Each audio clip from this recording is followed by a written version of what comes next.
Hello everyone, welcome to group 3. ဒီနေ့မှာတော့ကျမတို့က element, compound, mixture, separation of mixture နဲ့နောက်ဆုံးတစ်ခုဖြစ်တဲ့ real world application အကြောင်းတွေကိုပြောပြသွားမှာဖြစ်ပါတယ်ရှင်။အားလုံးပဲကျမတို့ရဲ့ presentation လေးကိုအဆုံးထိစိတ်ဝင်စားလိုက်ပါကြည့်ရှုပေးဖို့မျှော်လင့်ပါတယ်ရှင်။ So, let's get started.ဒါကတော့ member တွေပဲဖြစ်ပါတယ် 7DIASN သူကတော့ researcher နဲ့ presenter အပိုင်းကိုတာဝန်ယူထားပါတယ်ရှင် 4KDVG သူကတော့ researcher နဲ့ presenter အပြင် editing slide design ပြင်ဆင်တာတွေကိုပါတာဝန်ယူထားပါတယ်ရှင် HGGSC သူက researcher နဲ့ presenter အတွက်တာဝန်ယူထားပါတယ် 6KICQ သူလည်းပဲ researcher နဲ့ presenter ဖြစ်ပါတယ်ရှင် 0OFUD သူကတော့ presenter အပိုင်းကိုတာဝန်ယူထားပါတယ်နောက်ဆုံးတစ်ယောက်ကတော့နောက်ကျမှရောက်လာတဲ့ကျမ 3G Excel လေးပဲဖြစ်ပါတယ်။ကျမလည်းပဲ presenter အပိုင်းကိုတာဝန်ယူထားပါတယ်ရှင်။ဆက်လက်ပြီးတော့ element အကြောင်းကို 7DI Excel ကပြောသွားမှာဖြစ်ပါတယ်ရှင်။ What is an element? Elements are a process terminal of identical data. Atomကိုသက်စတဲ့ရတဲ့ပစီပြီးတော့cannot be broken down by chemicalတွေနဲ့ပြောပါလို့မရတယ်လို့ defined by atomic number. Atom number တို့ရဲ့ protein အတွက်ဖြစ်သတ်မှတ်ထားကြတယ် Atomic structure made of proton, neutron and electron. Proton ရဲ့ neutron ရဲ့ electron ပြဖွဲ့စည်းထားတယ်လို့သိရတယ် Number of proton အရေးအတွက် Isotope are atom with different number of neutron. Isotope တို့ neutron အရေးအတွက်ကွဲပြားတဲ့ atom တွေဖြစ်တယ်လို့သိရပါတယ်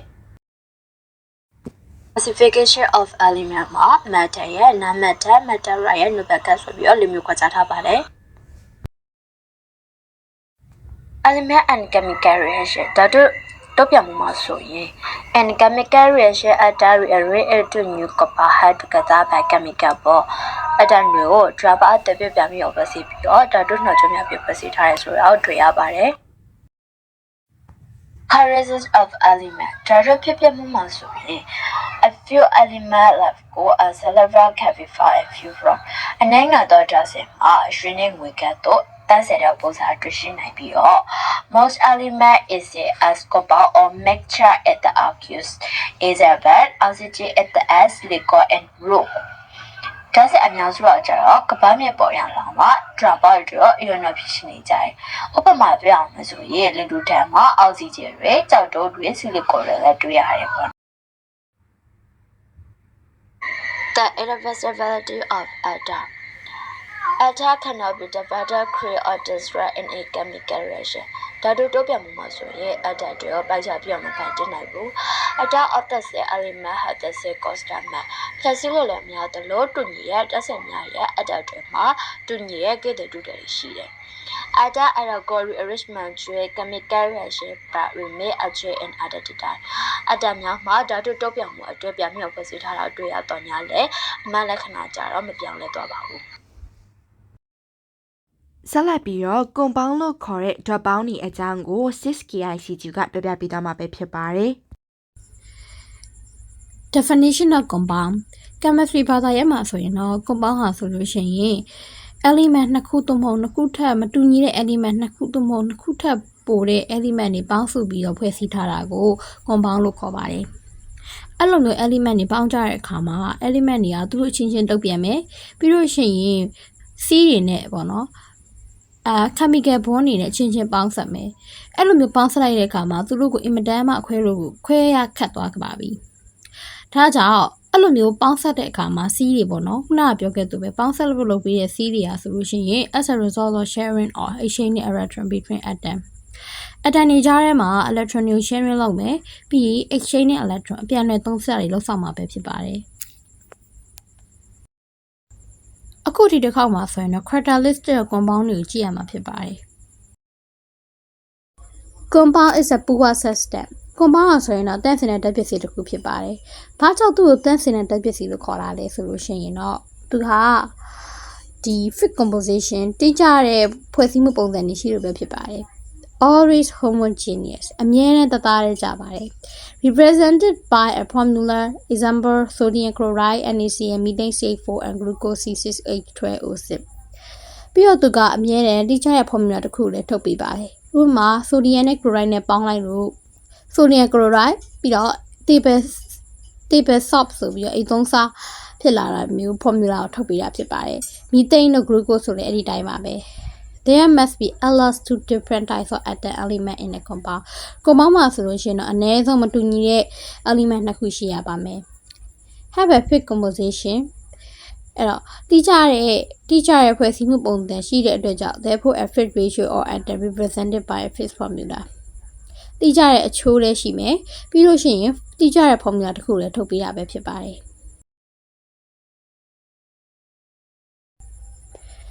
The compound has property quite different from the element it is found from အဲ့တော့ compound ဖြစ်သွားပြီဆိုလို့ရှိရင်အရင် element နဲ့မတူတော့ဘဲနဲ့အရင် element မှာရှိခဲ့တော့ကဂုဏ်သတ္တိနဲ့အခု compound ရဲ့ဂုဏ်သတ္တိနဲ့ကမတူတော့ပါဘူးတော်တော်ကြီးကွဲပြားသွားပါပြီ The formula of a compound summarize the whole number ကွန်ပေါင်းရဲ့ formula ကိုဖော်ပြမယ်ဆိုလို့ရှိရင် the whole number နံပါတ်တစ်ခုလုံးဖြစ်ဖော်ပြပါတယ်ဥပမာ methane မှာဆိုလို့ရှိရင်ကာဗွန်တစ်လုံးရဲ့ဟိုက်ဒရိုဂျင်လေးလုံးရဲ့ပါဝင်တယ်သူ့ကိုဖော်ပြခြင်းလဲဆိုလို့ရှိရင် CH4 ဆိုပြီးတော့ပြထားတဲ့အတိုင်းရေးပြီးတော့ဖော်ပြလိုက်တာပဲဖြစ်ပါတယ် formula တစ်ခုမှာဆိုလို့ရှိရင်ဒီအဲ့လိုမျိုးဒီမီသိမ့်မှမဟုတ်ပါဘူးအခြား formula တွေလည်းအဲ့ဒီလိုမျိုး the whole number ဖြစ်ဖော်ပြလို့ရပါတယ်အခုဒီတစ်ခေါက်မှာဆိုရင်တော့ compound တွေရဲ့ဥပမာတွေကြည့်ရမှာဖြစ်ပါတယ်အဲ့ဒီ compound တွေဥပမာတွေထဲမှာ organic compound နဲ့ ionic compound ကြောင့်ဖော်ပြထားပါတယ် organic compound မှာတွေ့ရမယ့်ဥပမာတွေမှာဆိုရင်စက္ကူပါမယ်သူ့ cellulose လောက်ထားတယ် nail polish ပါမယ် nitrocellulose ရဲ့ bile acetates နဲ့လောက်ထားတယ်နောက်ပြီးရင်ဖျောင်းနိုင်ကိုကြတော့ဒီ wax ဆိုတဲ့ဖျောင်းသားရဲ့တိတ်ဆန်အစီနဲ့လောက်ထားတယ် favorite အခင်းကိုကြတော့ cellulose ရဲ့ nitrogen နဲ့လောက်ထားတယ် soap စပ်ပြာကိုကြတော့ fatty acid soap နဲ့လောက်ထားပြီးတော့ gasoline ဓာတ်ဆီကိုကြတော့ mixed hydrocarbon ရေနံစိမ်းနဲ့အနေပြီးပြုလုပ်ထားဖြစ်ပါတယ် ionic compound မှာဆိုလို့ရှိရင်တော့ sodium chloride ကအိမ်သုံးစားဖြစ်တယ်ပြီးရင် sodium bicarbonate baking soda ဖြစ်မယ် sodium hydroxide drain cleaner ဖြစ်မယ်ရေချိုးခန်းတို့အိမ်နာလို့တင်ရှင်းလုပ်တဲ့ drain cleaner ဖြစ်ပါတယ် magnesium sulfate သူ့ကို Epsom salt လို့လည်းခေါ်တယ်နောက်က sodium hypochlorite blush ဆွန့်ရှစ်ဆေးလို့ဖြစ်ပါတယ်အခုဒီတစ်ခေါက်မှာဆိုရင်တော့ compound တွေနဲ့ဆက်စပ်နေတဲ့ molecule တွေအကြောင်းကြည့်ရမှာဖြစ်ပါတယ်ဆိုတော့ molecule ဆိုတာပါလဲ molecule is a group of two or more atoms held together by attractive force known as chemical bond ဒီ chemical စီးတွေနဲ့ဒီ attractive force တွေနဲ့အချင်းချင်းဆွဲနင်ထားပြီးတော့ atom တွေအချင်းချင်းဆွဲနင်ပြီးတော့ပေါင်းစည်းထားတာကို molecule လို့ခေါ်ပါတယ် diatomic molecule ဆိုရင်တော့ဒီ atom အနည်းဆုံးနှလုံးပေါင်းဝင်ရမှာဖြစ်ပြီးတော့ဒီသူတို့အချင်းချင်းအောင်ဆိုလို့ရှိရင်လည်းတယောက်နဲ့တယောက်ပေါင်းစည်းထားရမှာဖြစ်ပါတယ်ဒီမှာဆိုရင်လည်း example လေးပြထားပါတယ် hydrogen ပါမယ် nitrogen ပါမယ် oxygen ပါမယ် fluorine ပါမယ် chlorine ပါမယ်သူကသူ့ချင်းချင်းလည်းပေါင်းစည်းတာလည်းဖြစ်နိုင်တယ်အခြားအရာတစ်ခုနဲ့လည်းပေါင်းစည်းရလည်းဖြစ်နိုင်ပါတယ်နောက်တစ်ခုကကျတော့ triatomic molecule တွေကဆိုလို့ရှိရင်တော့အနည်းဆုံးတော့အတန်3ခုပါဝင်တာ triatomic molecule လို့ခေါ်တယ်အဲ့ဒါတွေကသူ့ရဲ့ရာချင်းပေါင်းတာလည်းဖြစ်တယ်လို့မတူတဲ့ element မတူတဲ့အတန်တွေချင်းပေါင်းတာလည်းဖြစ်ပါတယ် polyatomic molecule ဆိုလို့ရှိရင်တော့ဒီအတန်နှစ်ခုထပ်ပို့ပြီးတော့ပါဝင်တဲ့ဒါကို polyatomic molecule လို့ခေါ်ပါတယ်အဲ့လိုမျိုးပါဝင်တဲ့အခါမှာသူတို့ပေါင်းစည်းမယ်ဆိုရင်ကိုဗေးနဲ့ဘုံနဲ့ပဲပေါင်းစည်းပါတယ်ဖက်ဆက်စီးနဲ့ပါပဲအခုဒီတစ်ခေါက်မှာဆိုရင်တော့ဒီ type of compound တွေကဘယ်လိုမျိုးအရေးအတွက်တွေနဲ့ဖွဲ့စည်းထားတဲ့ကိုကြည့်ရမှာဖြစ်ပါတယ်ပထမဆုံးကတော့ binary compound ဆိုလို့ရှိရင်တော့မတူညီတဲ့non-metal ဖြစ်တဲ့ element နှစ်ခုကကိုဗေးလန့်ဘုံနဲ့ချင်းပေါင်းစည်းထားတာကို binary compound လို့ခေါ်ပါတယ်နောက်တစ်ခုကကျတော့ ternary compound ဆိုလို့ရှိရင်တော့မတူညီတဲ့အတန်3ခုကနေပြီးတော့ chemical နည်းအရာပေါင်းထားတာကို ternary compound လို့ခေါ်ပါတယ်အဲ့တော့အခုဒီတစ်ခေါက်မှာဆိုရင်တော့ form of compound တွေကဘယ်လိုပုံစံတွေရှိကြလဲဆိုတာကိုကြည့်ရမှာဖြစ်ပါတယ် molecular compound molecular compound တွေကဆိုလို့ရှိရင်တော့နာမည်တဲ့အချင်းချင်း electronic ကို sharing လုပ်ပြီးပေါင်းစည်းကြတဲ့အခါ molecular compound တွေဖြစ်လာကြပါတယ်ionic compound တွေကဆိုရင်တော့ metal နဲ့နာမည်တဲ့နေရာ electronic ကို sharing လုပ်ကြတဲ့အခါမှာဒီ electronic ကိုဒီ transfer လုပ်ကြတဲ့အခါမှာ ionic compound တွေဖြစ်လာကြပါတယ် example ပြရမယ်ဆိုရင် sodium chloride NaCl ပဲဖြစ်ပါတယ် metallized compound တွေရာဆိုလို့ရှိရင်တော့ metal အချင်းချင်းကသူတို့ရဲ့ electronic ကို share ချင်းဖြစ်ပေါင်းလိုက်တာကိုပုံတန်ရှိသွားတာကို metallized compound တွေလို့ခေါ်ပါတယ် metallized compound တွေရာဆိုရင်သတ္တုဆက်တွေပါဝင်မယ်ဥပမာ steel လို့ဆိုတဲ့သတ္တုဆက်တွေပါဝင်မှာဖြစ်ပါတယ်အခုဒီတစ်ခေါက်မှာဆိုရင်တော့ grade 9 တော့ကသင်ခဲ့ရတဲ့ ionic compound နဲ့ covalent compound ionic bond နဲ့ covalent bond တွေအကြောင်းပြောပြသွားမှာဖြစ်ပါတယ်ပထမဆုံး ionic compound တွေရာဆိုလို့ရှိရင်တော့လျှက်စစ်ဓာတ်ဖို့ဓာတ်စစ်အတန်တစ်ခုနဲ့လျှက်စစ်ဓမ္မဓာတ်စစ်အတန်တစ်ခုတို့အချင်းချင်းဓာတ်ပြုကြတဲ့အခါမှာလျှက်စစ်ဓာတ်ဖို့ဓာတ်စစ်အတန်ကအပြင်ဘက်ဆုံးခုံမှာရှိတဲ့ electron ကလျှက်စစ်ဓမ္မဓာတ်စစ်အတန်ရဲ့အပြင်ဘက်ဆုံးခုံကိုကူးပြောင်းသွားခြင်းပဲဖြစ်ပါတယ်ရိုးရှင်းဆုံးပြောရမယ်ဆိုလို့ရှိရင်တော့တထုဓာတ်စစ်အနေနဲ့တထုမဟုတ်ဓာတ်စစ်အနေဓာတ်ပြုကြတဲ့အခါမှာ ion စီးတွေဖြစ်လာပြီးတော့ဒီ ionic compound တွေဖြစ်လာကြပါတယ်covalent compound တွေကကြတော့ဒီ covalent bond တွေနဲ့ချင်းချင်းပေါင်းပြီးတော့ဖြစ်လာကြတာလေးပေါ့နော်သူကဘယ်လိုမျိုးဖြစ်လာတဲ့အခါအရိုးရှင်းဆုံးပြောရမယ်ဆိုရင်တော့သူကတထုမဟုတ်တဲ့ဓာတ်စင်တွေနားမည်တဲ့အချင်းချင်းဓာတ်ပြုကြတဲ့အခါမှာဖက်ဆက်စီးတွေဖြစ်ပေါ်လာကြတာပဲဖြစ်ပါတယ်အဲ့လိုမျိုးဖြစ်ပေါ်လာနေပြပါစဉ် covalent compound တွေဖြစ်ပေါ်လာကြတာဖြစ်ပါတယ်သူကသူ့အချင်းချင်းပေါင်းဆက်တာတွေလည်းရှိပါတယ်ပေါ့နော်ဥပမာဆိုရင်ဒီ hydrogen နဲ့ hydrogen ပေါင်းဆက်တာသူ့အချင်းချင်းပေါင်းဆက်တာရှိမယ်အဲ့လိုမျိုးပေါင်းဆက်လိုက်တဲ့အခါမှာဆိုလို့ရှိရင်တော့သူကဖက်ဆက်တစ်ထက်စီ single covalent bond တွေဖြစ်သွားကြပါတယ်အခု mixture တနှောပိုင်းကိုတော့ HGGSC ကပြပေးသွားမှာဖြစ်ပါတယ် mixture ဆိုတာပါတယ် mixture definition ကတော့နှစ်ခုဒါမှမဟုတ်နှစ်ခုတဲ့ပိုတဲ့ dressing အတန်နေကို physically အရင်ရောစပ်ခြင်းဆိုလိုပါတယ်mixture မှာ type နှစ်ခုရှိအဲ့ဒါကျတော့ homogeneous နဲ့ heterogeneous ဖြစ်တယ် homogeneous ကကျတော့တသားနဲ့ကြာပြီးတော့ heterogeneous ကျတော့တသားနဲ့မကြာဘူး homogeneous ကိုကျတော့ကျွန်တော်တို့တာမမြင်မျက်နှာနဲ့အနက်တကူခွဲခြားပြီးတော့မမြင်နိုင်ဘူး heterogeneous ကကျတော့ကျွန်တော်တို့မျက်နှာနဲ့အနက်တကူခွဲခြားပြီးမြင်နိုင်တယ်နောက်ပြီး mixture မှာ physical state 6ခုရှိပါတယ်အဲ့ဒါကျတော့ solid mixture အဲ့ဒါရဲ့ဥပမာကျတော့ကျွန်တော်တို့နောက်ပြောမယ့်အနွိုင်းနောက်ပြီးကျတော့ solid liquid mixture အဲ့ဒါရဲ့ example ကျတော့ကျွန်တော်တို့နေတိုင်းတောက်နေတဲ့ဖြော်ရည်တွေပေါ့နောက်ကျတော့ solid gas mixture အဲ့ဒါကျတော့နေရဲမှာရှိတဲ့ particle တွေ liquid mixture ကျတော့ alcohol နဲ့ water နဲ့ရောနေတာ liquid gas mixture ကျတော့ရေထဲမှာ carbon dioxide ပျော်ဝင်တာနောက်ပြီး gas mixture ကျတော့ကျွန်တော်တို့ရဲ့ကမ္ဘာနေတူ atmosphere ဖြစ်ပါတယ်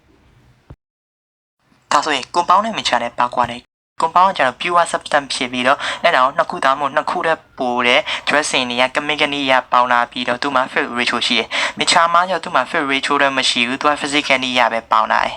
ဥပမာနေရဆိုရင် compound မှာဆိုရင် water H2O သူ့မှာ fit ratio ရှိတယ် carbon dioxide CO2 အဲ့မှာလည်းသူ့မှာလည်း fit ratio ရှိတယ် mixture မှာကျတော့ကျွန်တော်ရဲ့နေတူအဲ့ဒါမှာ fit ratio မရှိဘူးအဲ့ဒါရောနှက်နေတာ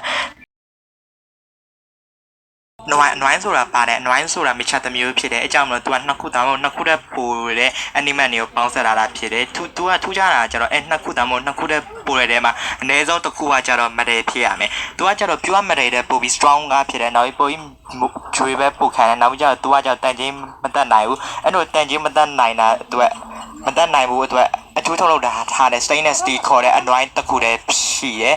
အနွိုင်းကိုဘယ်လိုရကျင်လဲဆိုရင် metal ဒါမှမဟုတ်element တွေကို mixing လုပ်ပြီးရနိုင်တယ်သူကကျတော့ homogeneous mixture အမျိုးအစားတစ်ခုဖြစ်တယ်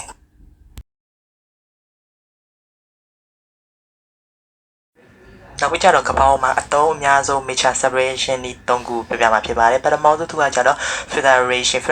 ချင်းကျတော့ဘယ်လိုပြမယ်ဆိုရင်တော့အရန်ရိုးရှင်းမှသူ့ကိုတဲနဲ့ရေနဲ့ရောနေရပဲထားလိုက်ပါအဲ့ဒါတော့တဲစကားတနိုင်အဲ့တော့တဲနဲ့ရေနဲ့ရောနေတာကိုနောင်ထည့်နိုင်ရင်ကျွန်တော်တို့ဒီကြာတော့တဲကကြာတော့အဲ့စကားလေးမှာကျန်ခဲ့ပြီရေကကြာတော့အောက်ကိုစီးကျသွားမှာဖြစ်ပါတယ် နောက်တစ်ခါကျတော့ destination ရတယ်ယူရှင်မှာအဲ့ဒါကျတော့သူကကျတော့ boiling point ပေါ်မူတည်ပြီးတော့ခွဲခြားတာဖြစ်ပါတယ်ဥပမာနဲ့ပြရမယ်ဆိုရင် alcohol နဲ့ water နဲ့ရောနေရဆိုပါစို့ဗျာအဲ့မှာဆိုရင်ဘယ်လိုကွဲအောင်လုပ်ပဲဘယ်လိုကွဲအောင်လုပ်ချင်း alcohol နဲ့ water ရောနေတဲ့ဟာအပူပေးနိုင်အဲ့ဒါဆိုရင်အရင်ဆုံး alcohol ကနေပြီးတော့အငွေ့ပြန်သွားမယ်ဘာလို့အငွေ့ပြန်အရင်ဆုံးပြန်သွားတယ်ဆိုတော့သူ့ရဲ့ boiling point ကရေရဲ့ boiling point တဲ့နေတော့ပါအဲ့ဒါကြောင့် alcohol ကအငွေ့ပြန်သွားပြီးရေပဲကျန်ပါတယ်အဲ့ဒါကိုကျတော့ petroleum refining နေရာမှာလည်းသုံးပါတယ်နောက်ဆုံးတစ်ခုကကျတော့ chromatography ကကျတော့ science crime စကားတွေတော်တော်များများမှာတွေ့ရပါတယ်သူကကျတော့ဘယ်လိုလုပ်လဲဆိုတော့ရွေးနေရမှုအခြေခံပြီးတော့ mixture ရဲ့အစိပ်ပိုင်းများခွဲထုတ်တာပေါ့တော့သူကကျတော့မတူချီတော့နှုံးဖြစ်သွားလာပြီးတော့ပျော်ဝင်နိုင်စွာကိုခွဲထုတ်ပါတယ်နောက် real life application ပြပြပေးမယ်လို့ကတော့ 4K DVD ဖြစ်ပါတယ်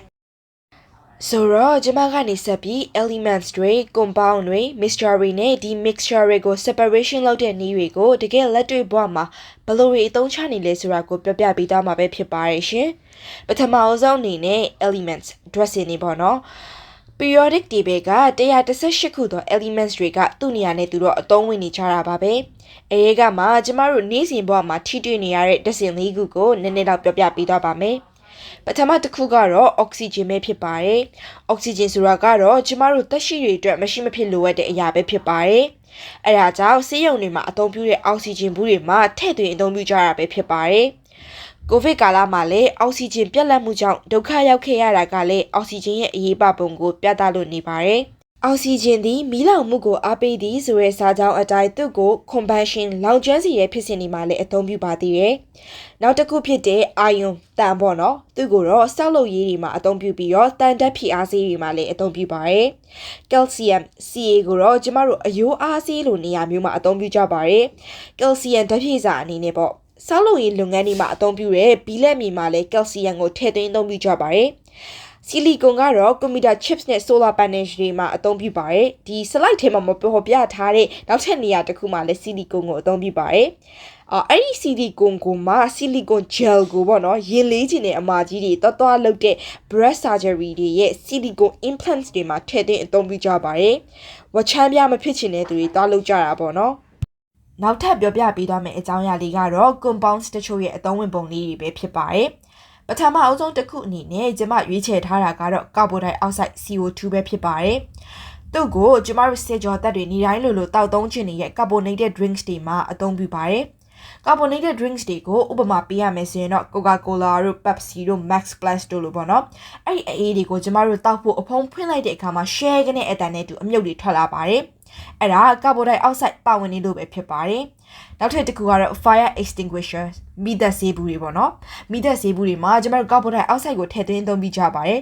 ။ဘာဖြစ်လို့လဲဆိုတော့ကျမစောနာကပြောခဲ့လို့ပဲပေါ့နော်။အောက်ဆီဂျင်ကမီးလောင်မှုကိုအားပေးရဲ့။အဲ့ဒါကြောင့်မလို့တကယ်မီးလောင်တဲ့အခါမှာလောင်ကျွမ်းစေတဲ့အောက်ဆီဂျင်နေရာမှာကာဗွန်ဒိုင်အောက်ဆိုက်ကိုအစားထိုးစေခြင်းနည်းနဲ့မီးငြိမ်းသက်မှာဖြစ်တာကြောင့်မို့လို့ fire extinguishers တွေမှာကာဗွန်ဒိုင်အောက်ဆိုက်ကိုထည့်သွင်းအသုံးပြုတာပဲဖြစ်ပါတယ်။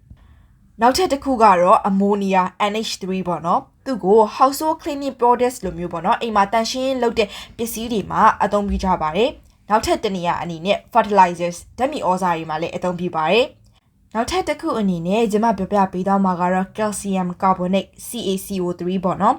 သူ့ကိုဘီလက်မြေလိုမျိုးစောက်လုပ်ရေးပစ္စည်းတွေမှာအသုံးပြုပါတယ်နောက်ထပ်တစ်နေရာအနေနဲ့ antacids တွေမှာလည်းအသုံးပြုပါတယ် antacid ဆိုတာကတော့ကျမတို့အစာအိမ်အချင်းပေါက်တာ bite အောင်တာပြီးတော့ heart burns တို့ယောဂမျိုးတွေမှာတောက်သုံးရတဲ့ဆေးတွေမှာထည့်သွင်းအသုံးပြုတဲ့ substance တစ်ခုပဲဖြစ်ပါတယ်အဲ့ဒီလိုထည့်သွင်းအသုံးပြုရတဲ့ antacids တွေမှာလည်း calcium carbonate ကပါဝင်လို့နေပါတယ်ကျမတို့၄တန်းလောက်တုန်းကပထဝီမှာ tropo strato meso thermo exo အစရှိရဲ့လေတုအလွာ၅လွာကကဘာကိုလွှမ်းခြုံထားတယ်ဆိုပြီးတော့သင်ယူခဲ့ရပါတယ်အဲ့လိုလွှမ်းခြုံထားတဲ့လေတုပေါ့နော် air ကိုယ်တိုင်က homogeneous mixture တစ်ခုဖြစ်လို့နေပါတယ်သူ့ကိုဘာတွေရောနှောထားရလဲဆိုရင်တော့ nitrogen oxygen နဲ့ argon ပေါ့နော်အစရှိရဲ့ဓာတ်ငွေတွေကရောနှောထားရပဲဖြစ်ပါတယ်နောက်တစ်ခုကတော့ salt water ဆိုင်းငံရည်ပေါ့နော်ဆိုင်းငံရည်ဒီလဲ homogeneous mixture တစ်ခုပါပဲသူကရေနဲ့စာရောနှောထားတဲ့ homogeneous mixture တခုလို့ပြောလို့ရပါတယ်။အဲဒီ salt water ကိုတော့ကျမတို့သိတဲ့အတိုင်းပဲငပလီတို့ချောင်းသားတို့ကမ်းခြေရီသွားတဲ့အခါမှာကျမတို့ရေစင်းကူးကြတဲ့ပင်လေကြီးကိုယ်တိုင်ကိုက salt water လို့ခေါ်တဲ့ homogeneous mixture တစ်ခုပဲဖြစ်ပါတယ်နောက်ထပ်တစ်ခုကတော့ concrete ပေါ့နော်သူက heterogeneous mixture တစ်ခုဖြစ်ပြီးတော့သူ့ရဲ့မှာ cement ဘီလက်မြေ water ရေနဲ့တခြားဆောက်လုပ်ရေးမှာအသုံးပြုရပေါ့နော်ပစ္စည်းတွေရောနှောနေရပဲဖြစ်ပါတယ်နောက်ဆုံးအနေနဲ့ကျွန်မက separation methods တွေကိုတကယ်လက်တွေ့ပေါ်မှာဘယ်လိုအကျိုးရှိရှိအသုံးချနေလဲဆိုတာကိုပြပြပေးသွားမှာပဲဖြစ်ပါတယ်။အရှိက HGGSC က distillation, filtration နဲ့ chromatography အစရှိရဲ့ separation method 3ခုကိုအဓိကထားပြပြသွားရဲဆိုပေမဲ့ကျွန်မက filtration တစ်ခုတည်းကိုပဲယူပြီးတော့ evaporation နဲ့ magnetic separation လို့ခေါ်တဲ့နောက်ထပ်နည်းလမ်းတစ်ခုကိုပေါင်းထည့်ထားတာပဲဖြစ်ပါတယ်။ဒါပေမဲ့လည်းအရှိက distillation နဲ့ chromatography ကိုသူကဥပမာတွေပြီးတော့တည်တည်ချာချာရှင်းပြပေးခဲ့တာကြောင့်မို့လို့ distillation နဲ့ chromatography ရဲ့အသုံးဝင်ပုံတွေကိုလည်းသိကောင်းသိသွားနိုင်ပါတယ်။အဲတော့ separation နည်းလမ်းတွေကိုတကယ်လက်တွေ့ဘဝမှာဘယ်လိုအသုံးချလဲဆိုတော့ခေါင်းစဉ်နဲ့ပတ်သက်ပြီးပြန်ဆက်ကမယ်ဆိုရင် filtration နည်းလမ်းလေးနဲ့စတင်လိုက်ပါမယ်။ filtration နည်းလမ်းကိုဘယ်လိုနေရာတွေမှာအဓိကထားအသုံးပြုလဲဆိုလို့ရှိရင်တော့ရေတန်းစင်တဲ့နေရာတွေမှာအသုံးပြုပါတယ်။ကျမတို့နေ့စဉ်တောက်သုံးနေတဲ့ရေချိုဟာအမှန်တကယ်တော့လုံးဝတန့်စင်နေတဲ့အရာတစ်ခုမဟုတ်ပါဘူး။အဲ့ဒါကို Alpine တို့ Sanpaul တို့လိုကုမ္ပဏီတွေကအဲ့ဒီရေချိုကိုယူပြီးတော့ပေါ့နော် filtration တွေလုပ်တဲ့အဆင့်ဆင့်တန့်စင်ပြီးတော့ဒီ ozone ဓာတ်ပြုမှုတွေပြုလုပ်ပြီးတော့မှကျမတို့အခုတောက်သုံးနေတဲ့ဖြန့်ဝင်နေတဲ့ရေချိုကိုရရှိရပဲဖြစ်ပါတယ်။နောက်တစ်ခုကတော့ evaporation ပဲဖြစ်ပါတယ်။ evaporation ကိုစားထုတ်လုပ်တဲ့နေရာမှာအဓိကထားအသုံးပြုပါတယ်။အရင်ခေတ်တုန်းကဆိုလို့ရှိရင်ပိုလို့တော့အသုံးပြုခဲ့ကြပါသေးတယ်။အရင်ခေတ်တွေတုန်းကစားထုတ်လုပ်တဲ့နေရာမှာအသုံးပြုတဲ့နည်းကို solar evaporation method လို့ခေါ်ပါတယ်။ solar ဆိုတာနေဖြစ်တာကြောင့်မို့လို့ပေါ့နော်နေကိုအသုံးပြုပြီးတော့ရေငွေ့ပြန်အောင်လုပ်တဲ့နည်းလမ်းပဲဖြစ်ပါတယ်။ကျမတို့ပင်လယ်ဆိုင်းငံရည်တွေကိုတေးငယ်တဲ့တူးမြောင်းလေးတွေစီးစင်းစီလိုက်ပြီးတော့နေအပူချိန်နဲ့ရေငွေ့ပြန်အောင်လုပ်လိုက်တဲ့အခါမှာရေတွေကအငွေ့ပြန်သွားတယ်အဲ့တော့အောက်မှာစားတွေကျန်ခဲ့တယ်အဲ့ဒီနီလန်းကိုဒီစက်ပစ္စည်းအသုံးပြုပြီးတော့တန့်စင်လိုက်တယ်အဲ့ဒီခါကျတော့မှအိမ်သုံးစားဆိုတာရရှိလာတာပဲဖြစ်ပါတယ်ဒါပေမဲ့အခုမျက်မှောက်ခေတ်မှာတော့ပို့ပြီးတော့အစင်းမြင့်နဲ့စက်တွေရောက်ရှိလာပြီးဖြစ်တာကြောင့်မို့လို့အဲ့ဒီစက်တွေကိုအသုံးပြုပြီးတော့စားထုတ်လုပ်နေရပဲဖြစ်ပါတယ်နောက်ထပ်တစ်ခုကတော့ magnetic separation magnetic separation ကိုတော့ဂျပန်တို့လိုနိုင်ငံမျိုးတွေမှာ recycle လုပ်တဲ့အခါအသုံးပြုကြပါတယ်။ metal နဲ့ non-metal တွေရောနှောနေတဲ့အမိုက်တွေကြားထဲမှာ metals တွေကိုတန်လိုက်နဲ့ဖယ်ထုတ်လိုက်ပြီးတော့အောက်မှာကျန်နေတဲ့ non-metal တွေကိုတတ်တပုံလုပ်ပြီးတော့အဲ့ဒီနှစ်ပုံကိုအကျိုးရှိတဲ့နေရာတွေမှာပြန်တဲ့အသုံးချဖို့အတွက်ပြုပြင်ပြောင်းလဲကြပါတယ်။ကျမရဲ့အပိုင်းလေးကတော့ဒီနေရာမှာပဲပြီးဆုံးလို့သွားပါပြီ။နောက်ဆုံးအပိုင်းလေးကတော့ summary ဆိုတာလေးပဲဖြစ်ပါတယ်။ကျမတို့ပြောသားတာတွေကအများကြီးရှိရကြောင်းမို့လို့အတူချုပ်လေးအနေနဲ့ 0OFUT ကပြောပြပေးသွားမှာပဲဖြစ်ပါတယ်။ဟုတ်ကဲ့ပါဗျာကျွန်တော်က 0OFUT ပဲဖြစ်ပါတယ်။ကျွန်တော်ကအားလုံးပြောသွားတဲ့အကြောင်းအရာတွေကိုအကျဉ်းချုပ်ပြီးတော့နည်းနည်းလေးပြောပြပေးသွားမှာဖြစ်ပါတယ်။ဆိုတော့ element ကနေစကြရပါမယ်။ element တွေဟာကမ္ဘာပေါ်မှာရာကျော်စွာရှိပါတယ်။ကျွန်တော်တို့ element တွေကိုခွဲခြားတဲ့အခါမှာ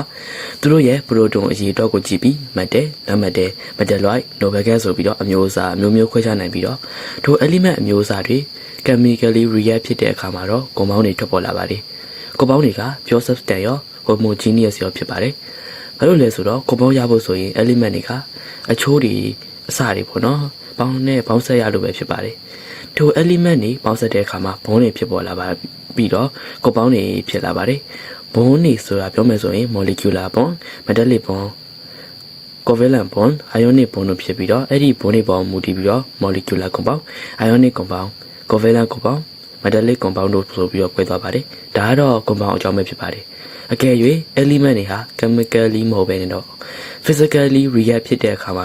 ဆိုရင်တော့pure substance မဟုတ်တဲ့ mixture ကိုရရှိပါတယ်။ mixture မှာ physical state 6ခုရှိပြီးတော့မျက်စိဖြင့်ခွဲခြားနိုင်တဲ့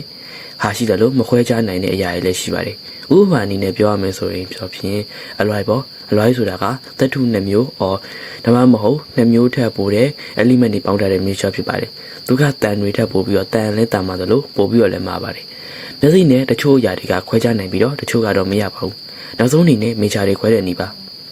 ခွဲတဲ့နည်းတွေထဲမှာ filtration, distillation and chromatography 3မျိုးကအသုံးအများဆုံးဖြစ်ပါတယ်။mixture ပေါ်မှာမူတည်ပြီးတော့သုံးတဲ့နည်းတွေကခွဲပြပါတယ်။ filtration က solid liquid heterogeneous ကိုခွဲပြီးတော့ distillation က liquid homogeneous ကိုခွဲပါတယ်။ chromatography က ink food dye တွေမှာပါတယ် color substance တွေကိုခွဲခြားတဲ့နေရာမှာ အသုံးပြုပါတယ်ကျွန်တော်အခုပြောသွားတဲ့လေတွေကတော့စောစောက group member တွေပြောသွားတဲ့ဟာပဲဖြစ်ပါတယ် အခုလိုဗီဒီယိုလေးဆုံးတဲ့အထိ view design နားထောင်ကြည့်ရှုပေးကြတဲ့တူတယောက်ချင်းစီတိုင်းကိုကျမတို့ group 3ကကျေးဇူးအထူးတင်ရှိပါရရှင်ဒီ presentation လေးမှာအသုံးပြုသွားတဲ့ပုံတွေနဲ့စာတွေအကုန်လုံးကကျမတို့ group member တွေ internet ကရှာဖွေထားတာတွေပဲဖြစ်ပါတယ်အဲဒါကြောင့်မို့လို့ဒီပုံတွေနဲ့ informations တွေရဲ့ rightful owners တွေကိုကျမတို့ group က credit ပေးပါရရှင်ကျမတို့ရဲ့ elements compounds and mixture ဆိုတဲ့ chemistry project လေးကတော့ဒီနေရာမှာပဲအဆုံးသတ်သွားပါပြီရှင်အားလုံးကိုဒီနေရာကနေပဲနှုတ်ဆက်လိုက်ပါတယ်